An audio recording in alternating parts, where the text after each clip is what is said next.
Hello everyone, once again मैं रितु विश्वकर्मा अपने new video के साथ। ये वीडियो मैंने उन सभी कैंडिडेट्स के लिए बनाया है जो केवी एनवीएस में पीजीटी टीजीटी कंप्यूटर साइंस की तैयारी कर रहे हैं, या जो स्टूडेंट बीसीए पीजीडीसीए डीसीए या बीएससी कंप्यूटर साइंस कर रहे हैं।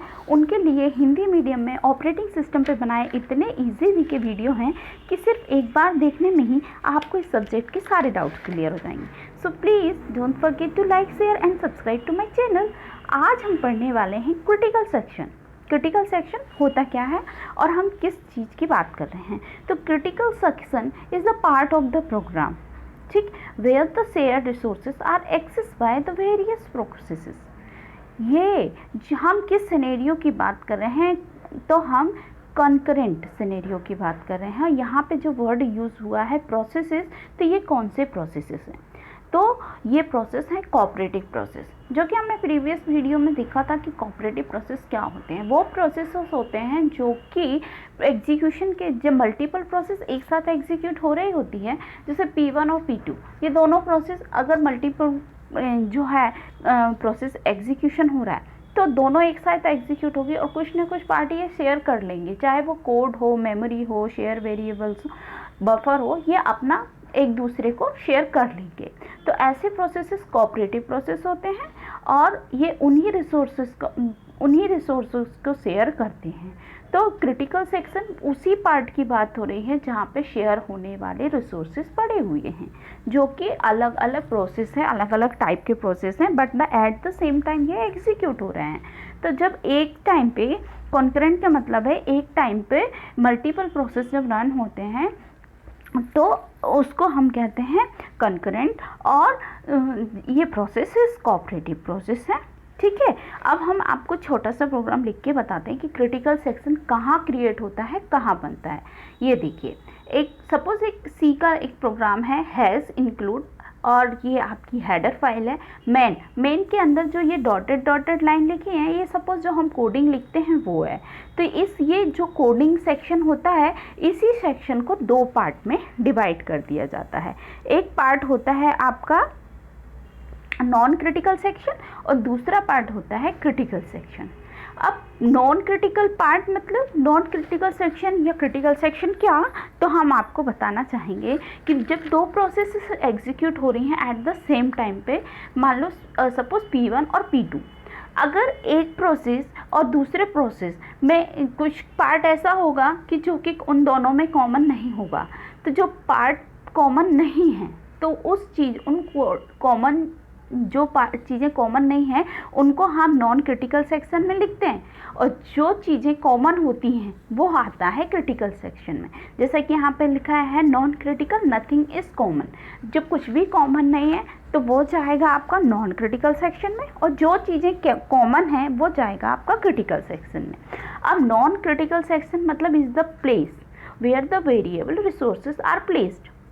अगर दो प्रोग्रामों के बीच में कुछ भी कॉमन नहीं है तो वो नॉन क्रिटिकल सेक्शन में आएंगे, और ये कॉमन नहीं है तो ये इंडिपेंडेंट होंगे, अपना काम वो खुद करेंगे, उनको दूसरे प्रोसेस से कुछ लेना देना नहीं, तो दे आर इंडिपेंडेंट। लेकिन जब कॉमन होंगे मतलब क्रिटिकल सेक्शन होगा तो वो कुछ ना कुछ शेयर कर रहे होंगे, मतलब they are dependent on each other, वो एक दूसरे पर डिपेंडेंट होंगे, ठीक है। अब हम बात करते हैं कि क्रिटिकल सेक्शन में ऐसा क्या होता है, तो हम आपको एक छोटा सा प्रोग्राम लिख के बताते हैं। ये देखिए, हमने एक प्रोग्राम लिखा है P1 एंड P2। यहाँ आप देखिए कि दोनों में प्रोग्राम में कुछ कॉमन और कुछ नॉन कॉमन चीज़ें रखी गई हैं। देखिए मेन, ठीक है, यहाँ पे int variable a and b, यहाँ int variable x and y, और यहाँ ये a और b है और x y है। तो a और b दोनों में कॉमन नहीं है, इसलिए हमने इन वेरिएबल्स को नॉन क्रिटिकल सेक्शन में रखा गया है। और आगे देखिए एक एंट्री सेक्शन है, इसको हम एक्सप्लेन करेंगे अभी, और ये है आपका काउंट प्लस प्लस और काउंट माइनस माइनस। तो काउंट वेरिएबल दोनों में कॉमन है, तो इसीलिए ये आया आपके क्रिटिकल सेक्शन में। लेकिन एक चीज़ ध्यान देने वाली है कि यहाँ पे काउंट प्लस प्लस है, P1 में प्लस प्लस है और P2 में प्लस माइनस माइनस है। तो काउंट की कंडीशन प्लस प्लस और माइनस माइनस दोनों अलग अलग हैं, है ना। तो यदि काउंट वेरिएबल में, इसका मतलब कि हमें काउंट वेरिएबल में कुछ ना कुछ चेंज करना होगा, जब हम इसमें कुछ ना कुछ चेंज करना है, मतलब यहाँ पर हमें कुछ ना कुछ टेक केयर करनी होगी, सावधानियाँ रखनी होंगी, ठीक है, कि we are trying do something, some different operation. अगर एक प्रोग्राम है क्रिटिकल सेक्शन को यूज़ कर रहा है, P1 मान लो क्रिटिकल सेक्शन को यूज़ कर रहा है, तो दूसरा प्रोसेस क्रिटिकल सेक्शन को यूज़ नहीं कर सकता।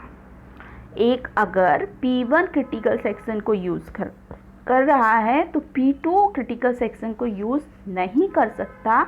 अगर ऐसा हो जाता है तो यहाँ पे रेस कंडीशन अकर हो जाती है, ठीक है। रेस कंडीशन में प्रीवियस वीडियो में पढ़ा था कि अगर P1 क्रिटिकल सेक्शन को यूज़ कर रहा है तो P2 क्रिटिकल सेक्शन को यूज़ नहीं कर सकता। अगर वो ऐसा कर लेता है तो यहाँ पे रेस कंडीशन क्रिएट हो जाएगी, क्रिटिकल कंडीशन, ठीक है। तो वो कौन सी कंडीशन होगी? Race condition. अगर हम चाहते हैं कि रेस कंडीशन या प्रॉब्लम क्रिएट ही ना हो तो we have to synchronize them. हमें P1 और P2 प्रोसेस जो भी हैं उनको सिंक्रोनाइज करना होगा।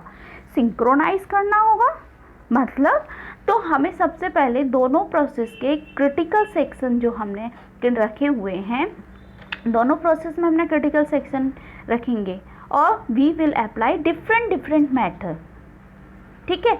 और डिफरेंट मेथड कि जब भी प्रोग्राम क्रिटिकल सेक्शन को यूज़ करने वाला होगा तो हम क्या करेंगे, हम एंट्री सेक्शन जो हमने बनाया है इस एंट्री सेक्शन में कुछ कोड लिख देंगे। समझ में आया? तो एंट्री सेक्शन में ऐसे कोड लिख देंगे कि जब P1 अगर P1 को क्रिटिकल सेक्शन में आना है तो इस एंट्री कोड के एंट्री सेक्शन के कोड को एग्जीक्यूट करें, ठीक है। और अगर P2 को आना है तो वो पहले एंट्री सेक्शन को एग्जीक्यूट करें, ठीक है। ये सोल्यूशन है। तो ये आपकी क्रिटिकल सेक्शन का सोल्यूशन है और ये बहुत सारे सोल्यूशन है वैसे तो, सेमाफोर्स, मॉनिटर एंड बहुत सारे एक्सेट्रा, बट हम अभी बात कर रहे हैं। तो एंट्री सेक्शन में कुछ कोड लिख देंगे, एग्जीक्यूट करना पड़ेगा। और अगर एंट्री सेक्शन में लाइन को वो क्लियर P1 आया एंट्री सेक्शन में, उसने उस कोड को एग्जीक्यूट किया और उस लाइन को क्लियर कर लेता है तो वो क्रिटिकल सेक्शन में आ सकता है, ठीक है, ठीक। और वो एग्जीक्यूट करेगा आगे, एग्जिट सेक्शन को एग्जीक्यूट करेगा। इस तरह से P1 कंप्लीट हो जाएगा। जब P1 कंप्लीट हो जाएगा तब वो P2 में चला जाएगा, ठीक। तो P2 में भी कुछ एंट्री सेक्शन में कुछ साइंस लिखी होंगी, है ना, तो वो उसको क्लियर करेगा और फिर क्रिटिकल सेक्शन में आ जाएगा, ऐसा होगा। तो अगर हम इसका एक रियल लाइफ एग्जांपल लें तो सपोज़ हमारे घर में हम कहीं जाते हैं तो हम अपने डोर पर लॉक लगा देते हैं जिसमें कोई अंदर ना आ सके, ठीक। तो अगर आपके पास की होगी तो आप लॉक खोलोगे और अंदर आ जाओगे, ठीक है। तो वही एंट्री सेक्शन है, वही लॉक या डोर वही एंट्री सेक्शन है कि की लगा के डोर को ओपन करना है और फिर अंदर आना है। अगर आपके पास की होगी तो आप अंदर आ जाओगे, मतलब एंट्री सेक्शन पे लिखे जो कोड आप इजीली एग्जीक्यूट कर लोगे, लाइन आप एग्जीक्यूट कर लोगे तो आप अंदर आ जाओगे, तो आप क्रिटिकल सेक्शन में प्रोसेस आ जाएगी, ठीक है। क्रिटिकल सेक्शन के बाद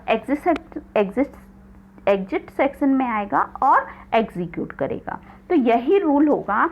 अगर क्रिटिकल सेक्शन को दो प्रोसेस एग्जीक्यूट करना चाहते हैं तो दोनों के इसके लिए यही सोल्यूशन बना है कि हम एंट्री सेक्शन लगा देंगे और एंट्री सेक्शन में ऐसे कुछ कोड लिख देंगे कि हर एक प्रोसेस उस कोड को पहले तो एग्जीक्यूट करे, उसके बाद क्रिटिकल सेक्शन में आए। चाहे वो क्रिटिकल सेक्शन की कंडीशन P1 पहले ले ले या P2 ले ले या P2 से स्टार्ट हो जाए तो P1 ले ले, कुछ भी हो, लेकिन हमको करना यही होगा जिसमें एक साथ दोनों ही क्रिटिकल सेक्शन में एंट्री ना ले लें, ठीक है। मुझे लगता है कि आपको आज क्रिटिकल सेक्शन प्रॉब्लम समझ में आया होगा। अगर आपको समझ में आया है या आपको कुछ प्रॉब्लम है तो आप प्लीज़ मुझे कमेंट करें और मेरे वीडियो को लाइक शेयर करना ना भूलें। Thank you so much.